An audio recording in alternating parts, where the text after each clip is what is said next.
मैं doctor Mahadev Singh, assistant professor political science, Shri Sanwaliya ji government college Mandphiya Chittorgarh.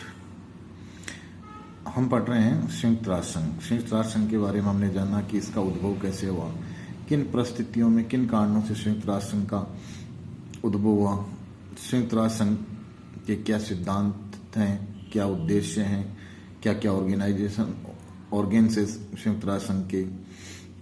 और आज हम पढ़ेंगे कि संयुक्त राष्ट्र, फिर हमने पढ़ा संयुक्त राष्ट्र संघ की क्या विफलताएं रही, क्या अचीवमेंट्स रही। आज हम पढ़ेंगे संयुक्त राष्ट्र संघ के सामने आज क्या चुनौतियां हैं और इन चुनौतियों का मुकाबला करते हुए संयुक्त राष्ट्र संघ को किस प्रकार एक मजबूत अंतर्राष्ट्रीय संगठन बनाया जा सकता है। जब हम संयुक्त राष्ट्र संघ की चुनौतियों के बारे में बात करते हैं तो हम जानते हैं कि संयुक्त राष्ट्र संघ की स्थापना अक्टूबर 1945 में हुई थी। तब की परिस्थितियों में और आज की अंतर्राष्ट्रीय राजनीतिक परिस्थितियों में बहुत अंतर है। एक प्रकार से आमूलचूल परिवर्तन आए हैं। इससे संयुक्त राष्ट्र संघ के समक्ष अनेक प्रकार की नई चुनौतियां उभरकर सामने आई, जिनका मुकाबला करना इस समय की सबसे बड़ी मांग है, सुख पुकार है। और संयुक्त राष्ट्र संघ को इन चुनौतियों से मुकाबला करना ही होगा। हम देखते हैं कि इनमें प्रमुख चुनौतियों के बारे में हम चर्चा करें तो वो निम्नानुसार हो सकती हैं। पहली है, घातक परमाणु हथियारों का निर्माण विशाल मात्रा में बढ़ रहा है, इससे रोकना बहुत जरूरी है। हम जानते हैं कि आज किस प्रकार छोटे छोटे देशों के जो के पास भी परमाणु हथियार आ रहे हैं। ग्रेट पावर्स के पास, सुपर पावर्स के पास, बड़े देशों के पास जो परमाणु हथियार हैं, आज कोरिया, पाकिस्तान, ईरान जैसे गैर जिम्मेदाराना देशों के पास भी परमाणु हथियार हैं जो विश्व के लिए घातक हो सकते हैं और इनके लिए आतंकवादियों के हाथों में जाने का भी खतरा है परमाणु हथियारों का। तो इसलिए इस परमाणु हथियारों को किस प्रकार मैनेज किया जाए, किस प्रकार न्यूक्लियर डिसआर्मामेंट को प्रोत्साहित किया जाए, ये संयुक्त राष्ट्र संघ के समक्ष एक चुनौती है। परमाणु हथियारों के साथ साथ हम जानते हैं कि आज हम खतरनाक केमिकल और बायोलॉजिकल वेपन्स के खतरे के में जी रहे हैं। जिस प्रकार अभी कोरोना का काल चल रहा है, दौर चल रहा है, वो एक प्रकार से बायोलॉजिकल वेपन का ही रूप माना जा सकता है। इन गंभीर चुनौतियों से निपटना भी संयुक्त राष्ट्र संघ के लिए एक चुनौती है। इसी प्रकार हम जानते हैं कि जो समुद्र की जो असेट है उसके दोहन के लिए विकसित और विकासशील देशों के मध्य काफी मतभेद है, टकराव है। और इस समुद्री संपदा को एक अंतर्राष्ट्रीय कानून के दायरे में रहते हुए विकसित और विकासशील देश आपसी सहमति से इसका दोहन करें। इसलिए इनके मध्य आपसी सहमति स्थापित करना संयुक्त राष्ट्र संघ के लिए एक गंभीर चुनौती है। इसी के साथ हम जानते हैं कि विकसित देश है वो इकोनॉमिकली स्ट्रांग है, साइंस के अंदर स्ट्रांग है, साइंस एंड टेक्नोलॉजी उनके पास उनके है, परंतु वो जो विकास देश हैं उनको आर्थिक विकास के लिए इकोनॉमिक असिस्टेंस और टेक्नोलॉजिकल नॉलेज की आवश्यकता है, जो कि विकसित देश इन देशों को देने के लिए तैयार नहीं होते हैं। इसलिए संयुक्त राष्ट्र संघ के समक्ष ये चुनौती है कि वो एक प्रभावी कदम उठाएं और विकसित देशों को विकासशील देशों के लिए ये टेक्नोलॉजी उपलब्ध करवाने का वो प्रयास करें। इसी प्रकार हम जानते हैं कि जो एटॉमिक एनर्जी है उसके ऊपर P5 कंट्रीज ने अपना एकाधिकार जमा रखा है और वो अनेक प्रकार के संयुक्त राष्ट्र संघ को भी मोहरा बनाकर संधियां बनाते हैं, जैसे CTBT है, NPT है। ऐसी संधियां बनाकर विकासशील देशों को मजबूत करते हैं कि वो परमाणु एनर्जी डेवलप नहीं करें। यहां तक कि परमाणु हथियारों की तो छोड़िए, परमाणु ऊर्जा के शांतिपूर्ण प्रयोग लाने में भी अनेक प्रकार की बाधाएं वो उत्पन्न करते हैं। तो संयुक्त राष्ट्र संघ के लिए जरूरी है कि वो ऐसे कदम उठाएं जिससे विकसित देशों को वो मजबूर करें कि वो विकासशील देशों को परमाणु ऊर्जा के शांतिपूर्ण उपयोग में सहयोग करें और उसमें उनके लिए किसी प्रकार की बाधा नहीं बने। इसी प्रकार विकसित देश विकासशील देशों से कच्चे माल को सस्ते में खरीदते हैं और उनके माल, कच्चे माल को सस्ते में खरीदते हैं और उसे बने हुए माल को आसमान छूते दामों के में बेचते हैं। इस प्रकार जो विकसित देश विकासशील देशों का दोहरा शोषण कर रहे हैं, इस दोहरे शोषण से विकासशील देशों को बचाना संयुक्त राष्ट्र संघ का एक कार्य भी है और उसके पास एक चुनौती है। इसलिए संयुक्त राष्ट्र संघ को इसके लिए प्रभावी कदम उठाया जाना चाहिए। वैश्विक आतंकवाद, आज हम जिस दौर में गुजर रहे हैं, ग्लोबल टेररिज्म एक गंभीर चुनौती है। पूरी दुनिया के लगभग हर देश, चाहे वो अमीर हो, चाहे गरीब हो, चाहे छोटा हो या बड़ा हो, विकसित हो विकासशील हो, सभी देश आतंकवाद की समस्या से पीड़ित है। संयुक्त राष्ट्र को चाहिए कि वो ऐसे प्रभावी कदम उठाएं, ऐसे मैकेनिज्म डेवलप करें जिससे इस वैश्विक आतंकवाद की जो गंभीर चुनौती है, गंभीर चैलेंज है, इससे विश्व को बचाया जा सके। इसके साथ हम देखते हैं कि आज पूरा विश्व ग्लोबल टेररिज्म से भी ज्यादा क्लाइमेट चेंज, ग्लोबल वार्मिंग की समस्या से जूझ रहा है और इससे न केवल आर्थिक और भौतिक व्यवस्थाएं देशों की बिगड़ रही है, अपितु सामाजिक सांस्कृतिक ढांचा भी बिगड़ रहा है। तो ये जो क्लाइमेट चेंज है, इससे निपटना संयुक्त राष्ट्र संघ के लिए एक गंभीर चुनौती है और इस दिशा में संयुक्त राष्ट्र संघ जरूरी कदम भी उठा रहा है। अब एक सबसे बड़ी जो चीज आती है वो आती है कि मानवाधिकारों का हनन हो रहा है पूरी दुनिया में।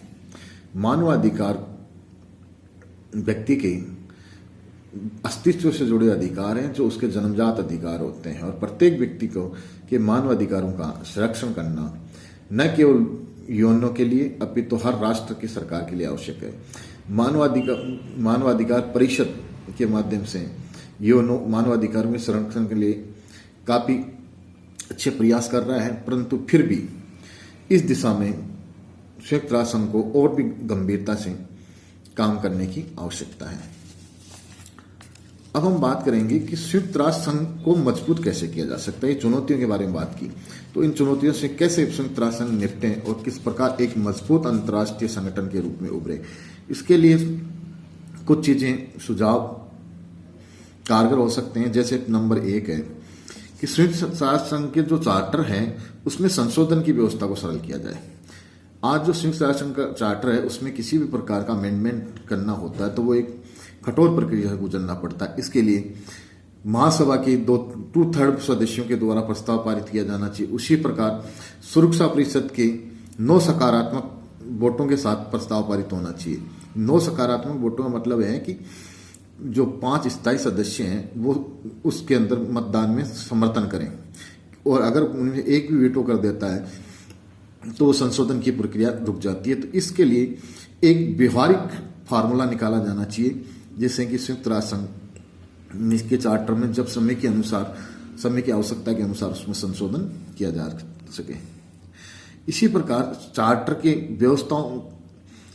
की व्यवस्था की समस्याओं का निराकरण किया जाए कि संयुक्त राष्ट्र संघ का चार्टर है वो एक प्रकार से विश्व के लिए कानून का रूप काम करता है। इस चार्टर में संयुक्त राष्ट्र संघ के सभी प्रकार की व्यवस्थाओं का प्रावधान किया गया है, तो इनके चार्टर में जो कोई समस्याएं आती हैं उनका भी हल किया जाना चाहिए। अगला जो सवाल आता है कि वो संयुक्त राष्ट्र संघ की जो मेंबरशिप है उसको किस समस्या को हल किया जाए। संयुक्त राष्ट्र संघ के चार्टर के अनुच्छेद 4 में संयुक्त राष्ट्र संघ के मेंबर सदस्यता के बारे में प्रावधान किया गया है। इसमें कहा गया है कि इच्छुक राष्ट्र शांति प्रेमी एवं चार्टर में दिए गए दायित्वों को पूरा करने की इच्छा एवं योग्यता रखता हो। ये पहली शर्त है कि कोई अगर यूएनओ को मेंबर बनना है तो वो शांति प्रेमी हो और चार्टर के दायित्वों को निभाए, यानी यूएनओ के जो लाइबिलिटीज है उनको पूरा करे, तभी उसको मेंबरशिप दी जाए। इसकी व्याख्या को लेकर जो महाशक्तियां हैं, जो बड़ी पावर्स हैं, यूएनओ की P5 कंट्रीज है, वो पॉलिटिक्स करती है और अपने समर्थक देशों को सदस्य दिलाती है और दूसरे देशों के मेंबर विरोधी गुट के लोगों को, देशों को मेंबर बनाने में अनेक प्रकार की बाधाएं उत्पन्न करती है। तो इस समस्या का समाधान किया जाना संयुक्त राष्ट्र संघ के लिए अति आवश्यक है। इसी प्रकार हम जानते हैं कि यूएनओ के चार्टर में क्षेत्रीय संगठनों के बारे में व्यवस्था की गई है। चार्टर के अनुच्छेद 51 और 52 में क्षेत्रीय संगठन बनाने के बारे में प्रावधान किया गया। इसमें कहा गया कि राष्ट्र क्षेत्रीय संगठन बना सकते हैं, परंतु वो क्षेत्रीय संगठन संयुक्त राष्ट्र संघ की सहयोगी के रूप में कार्य करेंगे। परंतु हम जब बिहार में देखते हैं, चाहे नाटो हो या अन्य कोई ऑर्गेनाइजेशंस हो, वो अपने आप में एक रीजनल हेजिमन के रूप में काम करते हैं। वो यूएनओ किसी प्रकार के सहयोग की अपेक्षा नहीं करते। पर इस प्रकार हम देखते हैं कि सिद्धांत और व्यवहार में काफी अंतर है। जो सैद्धांतिक रूप में चार्टर में कहा गया है, वास्तव में अगर अपन ग्राउंड रियलिटी देखें तो उसके जस्ट विपरीत परिस्थितियां दिखाई देती है। अगली बात है जो है संयुक्त राष्ट्र संघ की जो इनकम है ना, उसके बारे के अंदर है कि संयुक्त राष्ट्र संघ है उसकी कोई फाइनेंशियल ऑटोनॉमी नहीं है, कि उसके अपने कोई रिसोर्सेज नहीं है जिनके माध्यम से वो अपनी फिक्स आय का एक कम से कम जरिया निश्चित करे। संयुक्त राष्ट्र संघ की जो इनकम है वह उसके मेंबर राष्ट्रों के सहयोग पर निर्भर करती है। बहुत सी बार देखा गया है कि कई बड़े बड़े देश संयुक्त राष्ट्र संघ को सिर्फ फाइनेंशियली असिस्ट करते हैं, तो वो संयुक्त राष्ट्र संघ को अपना मोहरा बनाने की कोशिश करते हैं। बहुत और कई छोटे देश ऐसे भी हैं कि जो संयुक्त राष्ट्र संघ की मेंबरशिप को समय पर नहीं दे पाते हैं। इसलिए आवश्यक है कि एक स्वतंत्र और विश्वसनीय मैकेनिज्म बनाया जाए संयुक्त राष्ट्र संघ की इनकम का, जिससे कि संयुक्त राष्ट्र संघ इस दिशा में अपने आप में फाइनेंशियली डिपेंडेंट हो और एक स्वतंत्रता पूर्वक निष्पक्षता से संयुक्त राष्ट्र संघ कार्य करे। इसी प्रकार जो सबसे बड़ी जो संयुक्त राष्ट्र संघ की समस्या है वो सुरक्षा परिषद को लेके। सुरक्षा परिषद जो है उसका जो गठन है उसका गठन ही एक तरीके से बहुत डिफेक्टिव है। P5 कंट्री जो 1945 में सुरक्षा परिषद के स्थायी सदस्य बने, वही सदस्य आज तक बने हुए। अन्य देशों को संयुक्त राष्ट्र संघ की सदस्यता स्थायी सदस्य नहीं दिया गया है। अस्थायी सदस्य हैं जो कालांतर में 2-3 साल में बदलते रहते, उनकी कोई प्रभावी डिसीजन मेकिंग में बॉडी नहीं होती और शांति और व्यवस्था स्थापित करने का कार्य और संयुक्त राष्ट्र संघ के निर्णय को लागू करवाने का कार्य सुरक्षा परिषद का है, उसका क्षेत्राधिकार है।